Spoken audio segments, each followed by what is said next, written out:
Well, welcome to my latest dilemma. I've got these pine trees, and my father planted them in a row to separate the main house from this piece of land over here that he intended to build a home and sell off that big place. But my mom wouldn't have anything to do with it. And so the place is all one property still.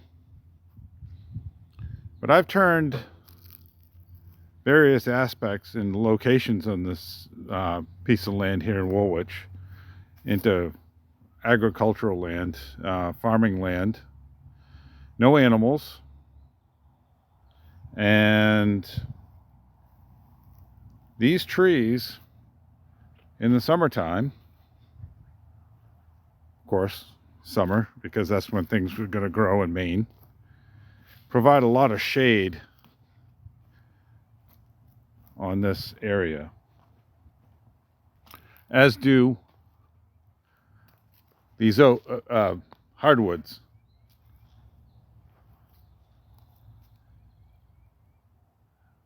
So my problem is, how do I decide which one of these to go first? And it's not all cut and dried, because I really don't want to move that pile of styrofoam sheets to fall them that way. I've got this little vineyard here that is wired up.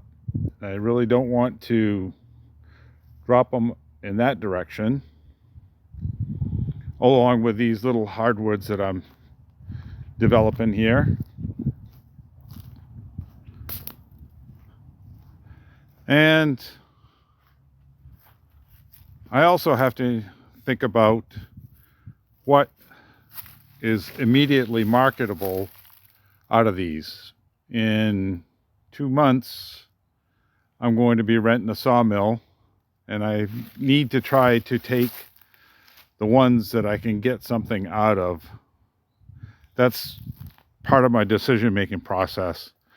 If I can take something that I can use for boarding up boards or whatever, I really should be taking that. Because I could cut any of these any time of year, but again, it's the spring. I want to open that up, and I also have the really short-term thing of renting the sawmill. I could sort of actually just go right down the line and take one right after the other and come over here where the tractor is and start dropping them over this way.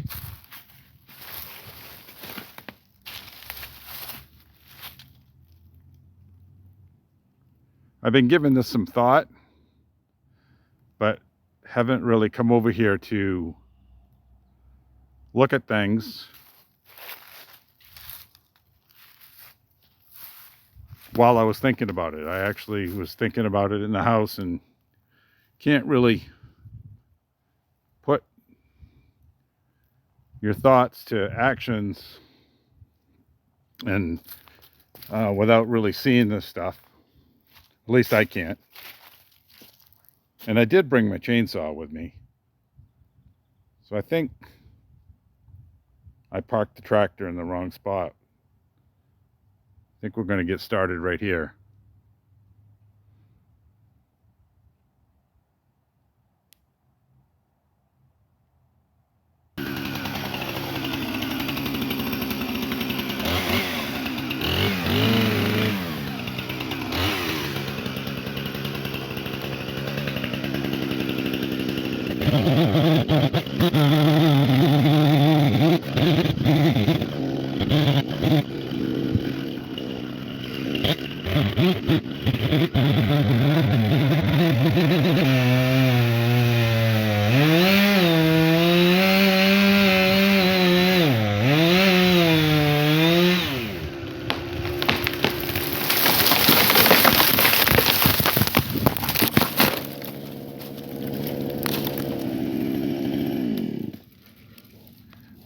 it's pretty much all cleaned up. I'm not going to clean up all of these little twigs, and because what I'll do is I'll just start a little fire over in that area out in the, more or less in the open, and just bring it over and take care of that.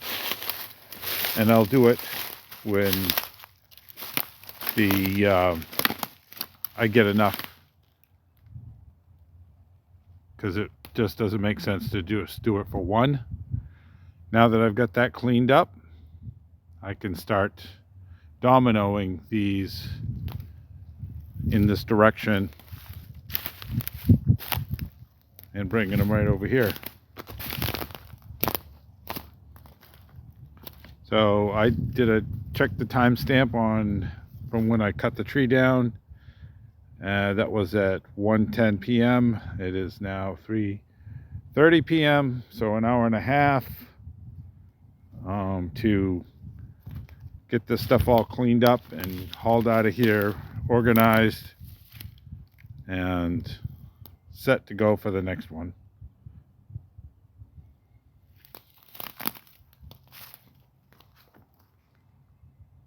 I'll just keep adding progress to this. No need to detail each and every tree.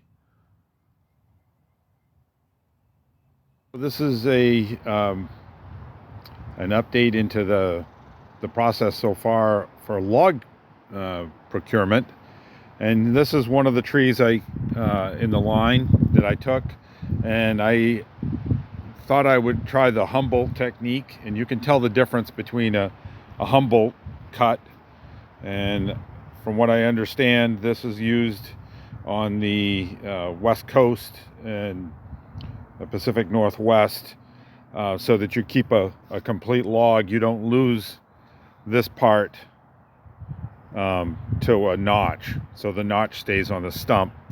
I don't know. I think I guess there's pros and cons to it, but I could just see where you could cut your log longer. And this is one of the segue as you look at this log. These trees, because they grew in a line, and you can see them here, that they were exposed to sunlight in all different directions. They didn't have anything to force them to grow up into the sky straight, and so they became all bushy and knotty. I'm not expecting to get hardly anything out of these. Maybe some 1 1/2 inch, 1 3/4 boards for flooring, and so I've got very few 8-footers out of this, because it doesn't really promote that kind of growth, but this is what I've been getting. And these are good sized logs as far as diameter. There's at least 16 inches on those, and something like this one here, I'll start sawing with that branch that's coming off as a Y on the top, and I'll get rid of that and just take it down and get whatever I can out of it. This is pretty much free, what I'm doing here. I'm not paying anything other than the rental of the sawmill, which I'm going to be renting to do this. And these are some of the logs that I procured in the other videos. These big boys here are from the swamp pine, and I finally got the butt cut up. So that's I don't want to start getting off into other things, because this is the Lino Pines video, but I'll be setting up the turbo sawmill here.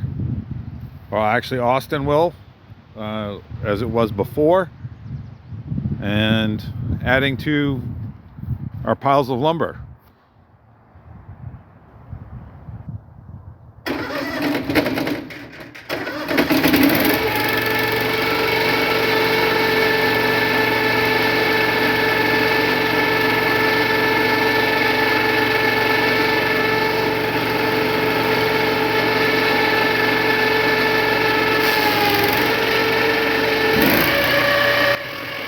So what you see here is one of the first logs from the line of pines, and I've taken the top off it, and then the live edge at 2 inches deep, and the 4 that you'll see me indicate here is for a 2x4.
Show you something.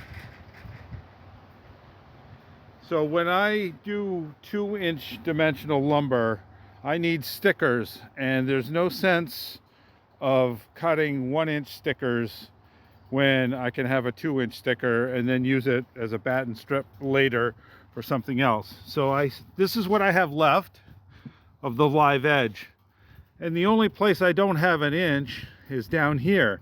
So I'll set the width off for 1 inch and take a 1x2. And I'll set the camera back up so you can see me do that, and then I'll take the live edge off and we'll start all over again.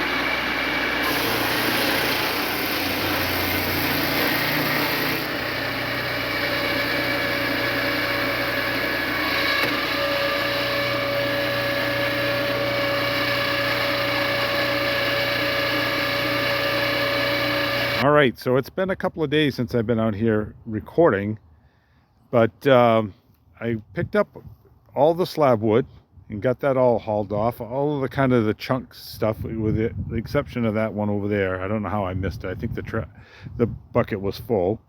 I've been picking up the bark, and I've got a load to take off.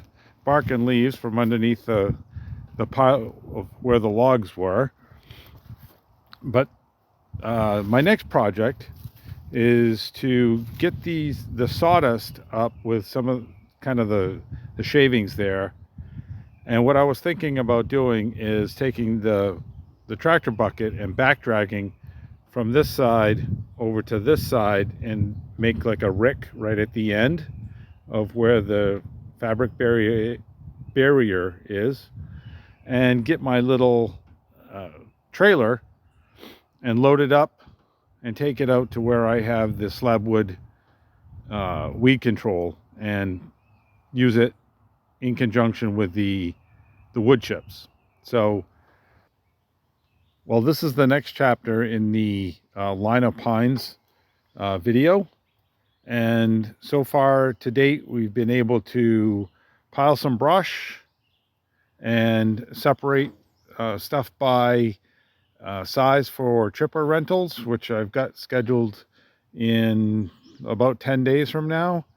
And I've sawn up a fair amount. I'm going to have to rent the sawmill again because I just had so much and so much rain during the period when I had it. So then this is the next step. We're going to burn as promised. And so I'll probably have it just over here on the edge of this puddles that the tractor made, and I'll feed that dead and hopefully somewhat still dry limb wood on, and start bringing all of that in. And as the fire goes down into ashes, I will spread the ashes out to sort of kind of neutralize the soil here a little bit. I have no worries about fire at all today. You can see it's quite overcast. There's the later this afternoon, it looks like some showers are going to come back in.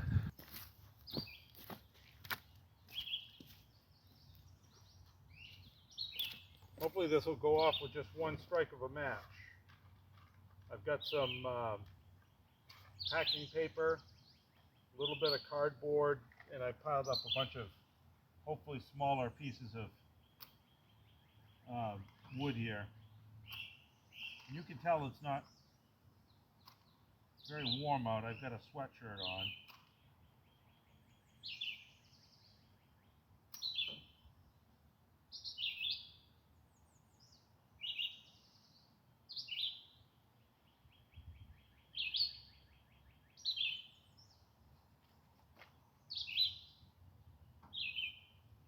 Something you don't want to do is put your hand over a fire, right?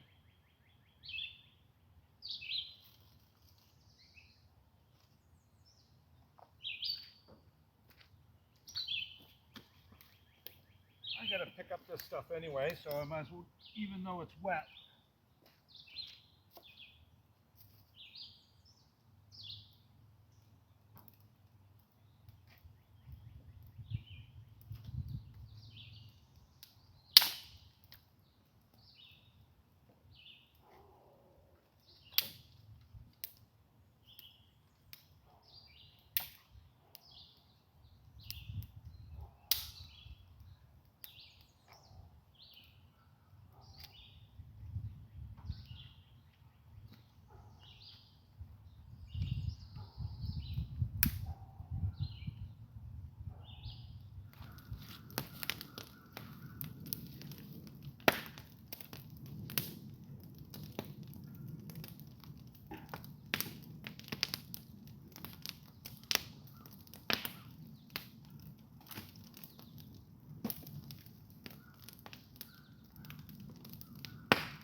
So I recorded content for 2 videos the day I had the chipper.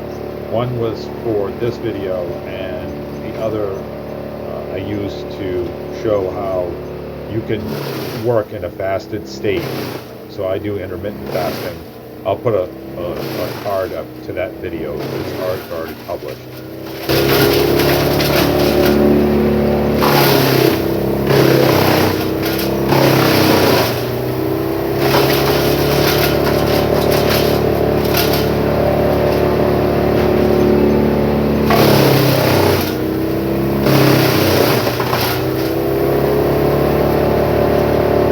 And there's a need to chain the doors open before you dump, and it's battery operated.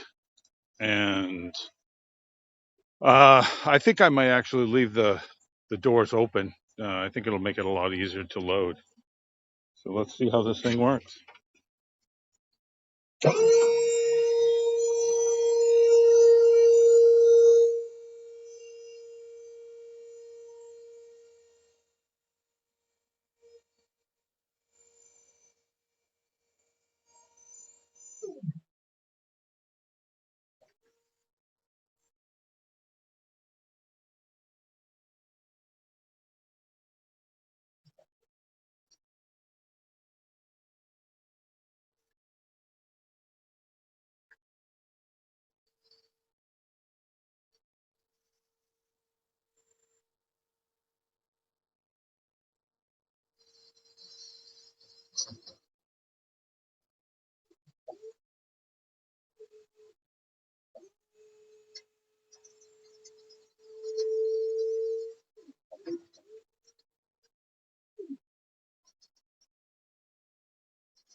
Oh, that's a lot more than I thought it was going to be. I'll have to pull it forward and make sure that the material is up underneath much more. That's awesome. Look at that.